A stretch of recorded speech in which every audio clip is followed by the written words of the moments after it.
wanted something to be negative. They wanted to make something a big deal. But a relationship cannot overshadow my greatness. Like, I'm still conquering and being great right now. Claressa Shields has 2 Olympic gold medals, yet she is currently signed to a reality television network, fighting on an undercard beneath a localized internet drama. That is not a coincidence. It is a direct consequence. Major corporations do not invest millions of dollars into an athlete whose public image is legally tied to an active, toxic marital dispute. When you publicly align yourself with another woman's husband, you don't just compromise your personal life. You permanently disqualify your brand from corporate America. You cannot claim you are the one, not the two, when mainstream sponsors have completely erased you from the list. Hey there, it's Celebrity Insider, where we strip away the PR spin and look at the absolute facts. Welcome back, everyone. Sending nothing but sharp focus and real energy to all of you today. Ever. You don't feel like it's overshadowing your talent? I correct everybody for that. Us as black people got to stop acting like we don't know that drama sell. That's what everybody want. Drama.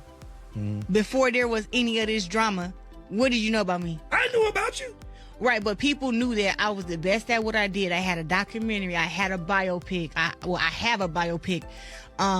2 Olympic gold medals. Like, that's too positive to be African American. They wanted something to be negative. They wanted to make something a big deal. Let's trace the origin of this commercial collapse to understand how a multi-time world champion completely miscalculated her leverage. The trajectory of a professional athlete relies on a delicate balance between athletic execution and corporate palatability.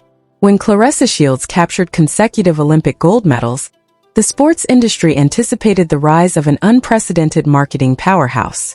However, the architecture of global stardom requires navigating the public eye with strategic restraint.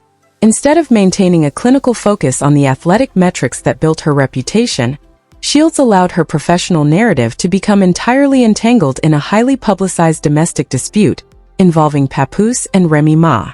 This pivotal shift altered the public perception of her brand, transforming a decorated champion into a permanent fixture of entertainment gossip columns. The core breakdown began when the private dynamics of this relationship were made public. In the competitive landscape of modern media, visibility can either validate a brand or destroy it. When the initial details of the affair surfaced, the strategic response should have been absolute silence and damage control. Instead, Shields engaged in an aggressive public relations campaign designed to validate the relationship rather than protect her professional standing. She embarked on an extensive media tour, appearing on high-profile platforms including The Breakfast Club, Tamron Hall, and various digital syndicates. The objective was clear: to rewrite the narrative and position the partnership as a legitimate public union. However, this strategy fundamentally underestimated how corporate compliance departments evaluate risk. Corporate America does not invest capital based on athletic talent alone. It invests in predictability. When an athlete chooses to publicly confront a legal spouse and actively document a messy domestic dispute on digital platforms, they introduce an unacceptable level of volatility. Brands like Nike, Gatorade, and major automotive sponsors require figures who can seamlessly represent family-oriented, mainstream consumer products. By turning a private entanglement into a public spectacle, Shields effectively alienated the exact corporations capable of elevating her to the financial status of the legends she frequently references. The immediate consequence was the total stagnation of her mainstream endorsement portfolio. While she expected the public to embrace the drama as entertainment, the marketplace responded with immediate exclusion. The professional cost of this narrative became undeniable when her biopic failed to achieve mainstream commercial traction. Rather than recognizing this as a signal to pivot back to clinical professionalism, Shields doubled down on the public friction. She began using her athletic platforms to defend her personal choices, creating a defensive loop that further isolated her from traditional sports journalism. By actively participating in internet arguments and keeping the domestic dispute alive in every interview cycle, she ensured that her boxing accolades would always remain secondary to the drama. This tactical failure created a vacuum where elite sports marketing should have been, leaving her brand exposed and drastically reducing her leverage within the industry. The resulting reality forced a drastic shift in her career path. moving her away from premier network broadcasts and forcing her into alternative, low-tier entertainment spaces just to maintain visibility. But a relationship cannot overshadow my greatness. Like, I'm still conquering and being great right now. Like, that is just people jumping on a hate train like they did LeBron before, like they did Jordan, like they did Serena Williams, Muhammad Ali. Everybody loved them now. Right. They didn't love them when they were great. And that's just the truth. Like, I hear people talk about LeBron, oh, he flop and do all this stuff. Talk about Serena, oh, how she looked, how she was too big, how she was too strong. Talk about how Muhammad Ali was too loud, he was too bravado, he was too confident. Talk about Jordan, oh, he wasn't that great because if he would have played in this era. Now we talking about Claressa Shields in that same category. The fundamental error in this strategy becomes glaringly obvious when analyzing the specific athletic comparisons Shields attempts to leverage. To invoke the names of Michael Jordan, LeBron James, Serena Williams, and Muhammad Ali as a shield against public criticism demonstrates a profound misunderstanding of their respective legacies. These individuals did not just win championships, they engineered multi-billion-dollar global ecosystems. The adversity they faced was rooted in cultural shifts, intense competitive pressure, and systemic scrutiny. When Serena Williams faced intense public pressure, her response was delivered through absolute dominance on the tennis court, maintaining an elite level of professionalism that forced global brands to keep investing in her likeness.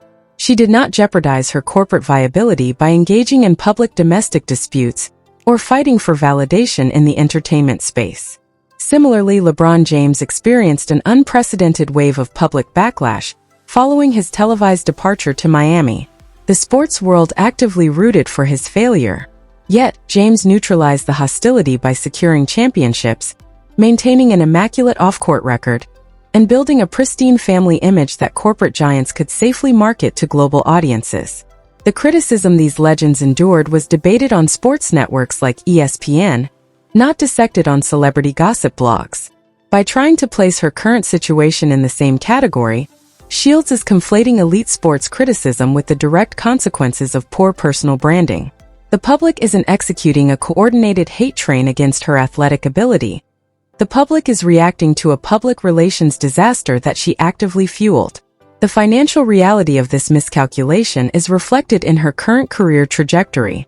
While the legends she mentions were busy securing lifetime contracts with global athletic brands, Shields has found herself completely locked out of mainstream corporate backing. Major companies will not run the risk of putting their logo next to an athlete whose name is permanently tied to a toxic marital dispute.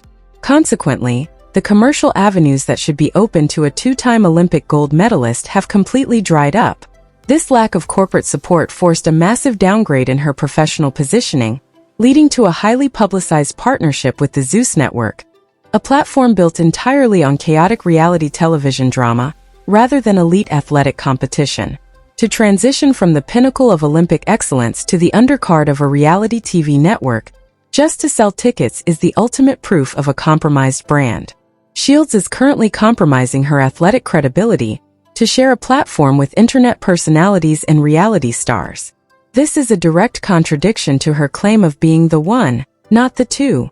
In the hierarchy of sports marketing, you cannot claim the top spot when you are actively operating in spaces reserved for low-tier entertainment. The corporate world has made its decision clear. When you choose to act as a permanent fixture in a domestic scandal, you forfeit the right to be marketed alongside the greatest of all time. The greatness she continuously references is being systematically overshadowed by the very drama she refuses to leave behind, proving that the ultimate threat to her legacy isn't external critics, but her own strategic choices. Things. But also, too, I am the best at what I do in boxing. I'm not second place. I'm the one, not the two. This commercial decline reaches its absolute turning point when observing how this defensive narrative operates in real-time media appearances. During her recent promotional circuits, Shields has increasingly relied on a rhetoric of entitlement, attempting to force the public to value her athletic resume while simultaneously feeding the media landscape with high-conflict personal behavior. She openly boasts about her physical assets, superficial financial upgrades, and her status in this ongoing relationship as proof of her triumph. This tactical approach aligns perfectly with the standard mechanics of low-tier reality television drama, but it completely alienates the traditional, high-paying sports demographic. By trying to position a highly unstable domestic entanglement as a superior arrangement to a legal marriage, she has fundamentally misjudged public sentiment. The structural flaw in this approach is further exposed by the reality of her partner's public choices. While Shields aggressively markets their union across high-profile media outlets, the foundational metrics of the relationship remain completely unchanged. The public symbols of his previous marriage remain entirely intact, from permanent physical tattoos to highly visible digital records that have never been erased. Furthermore, the official narrative has deliberately shifted from a finalized legal separation to a highly ambiguous status, leaving Shields in a permanent state of professional and social vulnerability. The public is not blind to these contradictions. When an elite athlete continuously enters public spaces to claim absolute priority, while the visible evidence dictates otherwise, it destroys the credibility required to sustain a premium personal brand. This systematic erosion of credibility directly impacts her standing among her professional peers. Throughout her career, Shields has consistently struggled to exhibit the baseline sportsmanship that corporate partners demand from marquee athletes. Instead of using her platform to elevate women's boxing or celebrate the historic achievements of her contemporaries, she has repeatedly chosen to minimize their success. When major boxing figures secure historic victories or sell out major global arenas, Shields routinely utilizes her digital platforms to throw public shade, criticize the venue capacities, or forcefully shift the spotlight back onto her own career.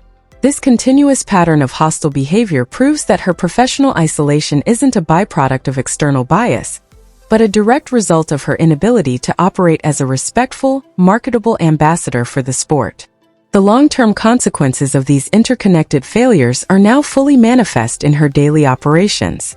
Because mainstream corporate sponsors and top-tier athletic networks have entirely abandoned her brand, she has been forced to fully lean into the alternative entertainment ecosystem. Her reliance on sensationalized reality TV platforms to generate ticket sales and maintain cultural relevance is the final confirmation of this structural downgrade.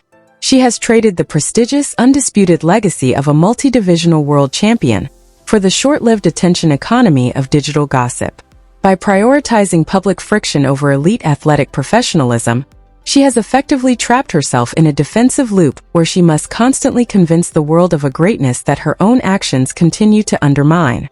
The ultimate tragedy of this trajectory is that the record books will always reflect her incredible athletic dominance, but the commercial history of the sport will remember her as the ultimate cautionary tale of catastrophic self-branding.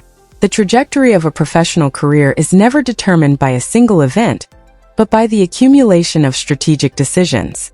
Claressa Shields stands at a critical juncture where the weight of her personal narrative has officially collided with the reality of her professional limitations.